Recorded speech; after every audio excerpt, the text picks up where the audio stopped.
সুপ্রভাত বন্ধুরা।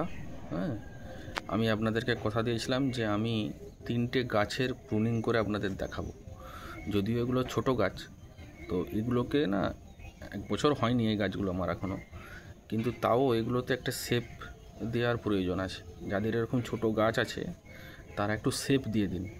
এই শেপটা কীভাবে দিবেন, মানে এক্সিবিশনে দেখেন তো যে গাছগুলো না ঝাড়িয়ে আছে, দুদিকে সমান ডালপালা মেলে আছে। তো ঠিক আছে, সেইভাবে কীভাবে শেপ দেওয়া যায় গাছটাকে, এটাকে ঠিক প্রুনিং বলে না, এটাকে ট্রিমিং বলে। ঠিক আছে, তো আমি দেখাচ্ছি আপনাদেরকে। এটা একটা ফ্লোরিবান্ডা গাছ, ঠিক আছে, ফ্লোরিবান্ডা ফুলের গাছ। হ্যাঁ, আইডিটাও আমি আপনাদেরকে জানিয়ে দিচ্ছি। আইডি হচ্ছে অ্যাভালেঞ্চ। ঠিক আছে, তো অ্যাভালেঞ্চ যে ফুলটা আছে এটা একটা হোয়াইট ফুল হয়, এবং যদি খুব মানে আপনার হতে থাকে, মানে সুইট অ্যাভালেঞ্চ অ্যাকচুয়ালি এটা, তো এর যে কালারটা চেঞ্জেস হয়। ঠিক আছে, তো প্রথমে এরকম পিঙ্কিশ একটা ভাব থাকে, তারপর আস্তে আস্তে এটা মানে সাদা হয়, এবং তারপরে দেখুন একটা গ্রিনিশ ভাব এসে গেছে পাপড়িতে। এজ হলে এই গ্রিনিশ ভাবটা আসে। ঠিক আছে, তো ব্যাপার হচ্ছে যে আমি আপনাদেরকে প্রুনিং করে দেখাচ্ছি। তো যে কোনো গাছ যখন আপনারা প্রুনিং করবেন, সেটা আপনাদের এইচটি হতে পারে, হ্যাঁ, বা ফ্লোরিবান্ডা হতে পারে, বা মিনিয়েচার হতে পারে। তো গাছটাকে আগে ভালো করে দেখে নিন, বেশ ভালো করে দেখে নিন।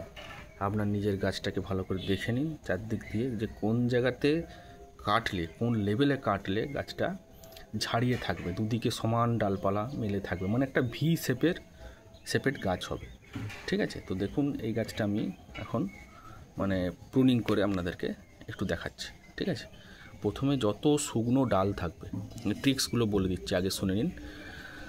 যত শুকনো ডালপালা থাকবে সেগুলো আগে ছেঁটে বাদ দিয়ে দিন। ঠিক আছে, ছেঁটে বাদ দিয়ে দিন। এবারে আমার এই গাছটা আপনি ভালো করে লক্ষ্য করুন, আমি কিছু কিছু শুকনো ডাল আগেই ছেঁটে বাদ দিয়ে দিয়েছিলাম। তো ঠিক আছে, এখানে এখনও অনেক শুকনো ডাল আছে, এবং আপনাকে একটা হাইট মেনটেন করতে হবে। ঠিক আছে, ফ্লোরিবান্ডার ক্ষেত্রে আপনাদের মানে হার্ড প্রুনিং চলবে না কখনোই, মোটামুটি মাঝারির থেকে হালকা প্রুনিং। ঠিক আছে, সেটা আমি যখন বড় গাছ কাটবো তখন আরও ভালো করে দেখিয়ে দেবো। এটা ছোটো গাছ, তো জাস্ট আমি ট্রিমিং করছি। আপনি দেখুন এই যে ডালটা এখান থেকে স্টার্ট হয়েছে, ডালটা এখান থেকে স্টার্ট হয়ে এদিক দিয়ে গেছে। ঠিক আছে, আরেকটা ডাল ওই দিকে চলে গেছে। ঠিক আছে, এই ডালটার কথা আমি বলছি, এটা এদিকে চলে গেছে। আরেকটা ডাল দেখুন এদিক দিয়ে বেরিয়ে এদিকে চলে গেছে, এবং আরেকটা ওদিকে চলে গেছে। আরেকটা এই যে ডালটা আছে, এই ডালটা ওদিকে গেছে। তার মানে আমাকে এই ভি শেপটা মেনটেন করতে হবে, এই যে ভি শেপ হচ্ছে। ঠিক আছে, এবং দেখতে হবে গাছ যেন ভি শেপ থেকে সোজা ডাল নিয়ে ওঠে। এই যে সোজা ডাল উঠছে, দেখুন সোজা ডাল উঠছে। ঠিক আছে, সোজা ডাল উঠছে, এই যে সোজা ডাল উঠছে, এই ডালগুলো। তো আমি প্রথমে কাটছি, দেখুন অবাঞ্ছিত যত ডাল আছে, ছোট ছোট ডাল, মানে এই ধরনের ছোট ডাল আপনি কেটে দিন। ঠিক আছে, উপরের দিক থেকে একটা হাইট মেনটেন করুন, উপরের থেকে।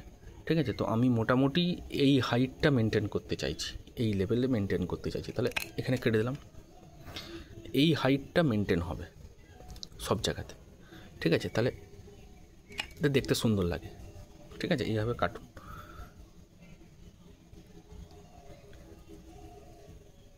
তা আমি কেটে নিচ্ছি, তারপর আপনাদেরকে একবার গাছটা সেভ করে দেখাচ্ছি। জাস্ট ভিডিওটা করছি, কেটে নিচ্ছি। দেখুন হাইটটা মেনটেন করবেন অবশ্যই। আর একটা কথা, একটা জিনিস ভালো করে লক্ষ্য করলে দেখতে পাবেন,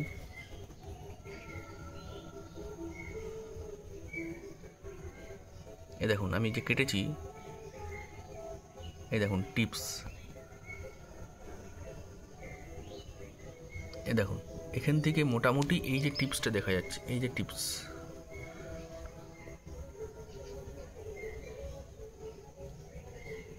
এই টিপসটা দেখা যাচ্ছে, এই টিপস থেকে মোটামুটি আপনি 1 থেকে 2 সেন্টিমিটার আগে কাটবেন। ঠিক আছে, তাহলে ওই বার্ডটা বেরিয়ে আসবে ওখান থেকে। ঠিক আছে, মানে বার্ড সমেত যেটা শ্যুটটা বেরিয়ে আসবে। তো আমি মেনটেন করে কাটছি, দেখুন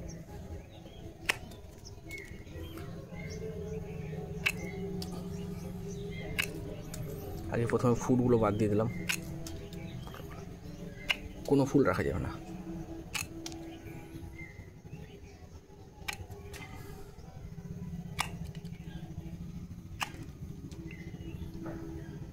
এই ডালটা উড়িয়ে দেবো। দেখুন এই ডালটাতে হলুদ ইয়েলিশ ভাব এসে গেছে, তার মানে এটাতে কোনো একটা প্রবলেম আছে, এই ডালটা শুকিয়ে যাবে পরবর্তী ক্ষেত্রে। তো এই ডালটা আমি রাখবোই না, একদম গোড়া থেকে উড়িয়ে দেবো।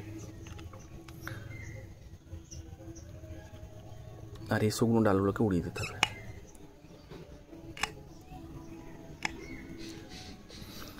ঠিক আছে, এবার আপনারা দেখুন গাছটা একটা ভি শেপের মতন আসছে না, ভি হয়ে আসছে না, ভি, এবং সেখান থেকে কিছু কিছু স্ট্রেট ডাল আছে। দেখুন স্ট্রেট ডাল আছে, কিছু কিছু স্ট্রেট ডাল আছে।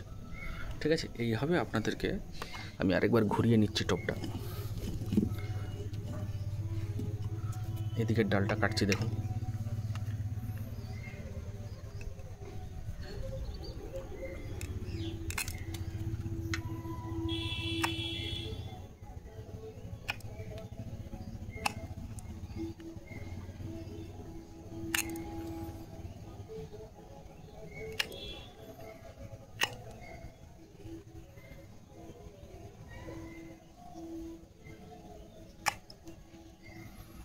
আর এই ধরনের যত এই যে বেরোচ্ছে এইগুলো যত আছে না, এগুলো ব্লাইন্ড, এগুলোকে কেটে দিতে হবে, ওগুলো থেকে চোখ আসবে না।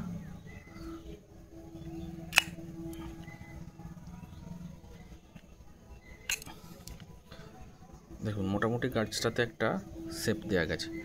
এবারে যত পাতা থাকবে সেই পাতাগুলোকে আপনাদের হাতে করেও কেটে ফেলাতে পারতেন, এরকম করে কেটে দিতে পারেন। কেন পাতা কাটছি? কারণ পাতাতে অনেক পোকামাকড় এসে বাসা বেঁধেছিল। ঠিক আছে, তো সেই পাতাগুলোকে আমাদেরকে ফেলে দিতে হবে। গাছটাকে পুরো নিট অ্যান্ড ক্লিন করতে হবে, তো কারণ নতুন যে পাতা বেরোবে তাতে যেন না ওই পুরনো পাতা থেকে কোনো কীটপতঙ্গ এসে বাসা বাঁধতে পারে। ঠিক আছে, তার জন্য পুরো একদম গাছটা দেখুন আমি একটা শেপ দিয়ে দিয়েছি, দেখুন দেখুন। ঠিক আছে, তো আজকে এটাই শেষ করলাম। সকলকে নমস্কার।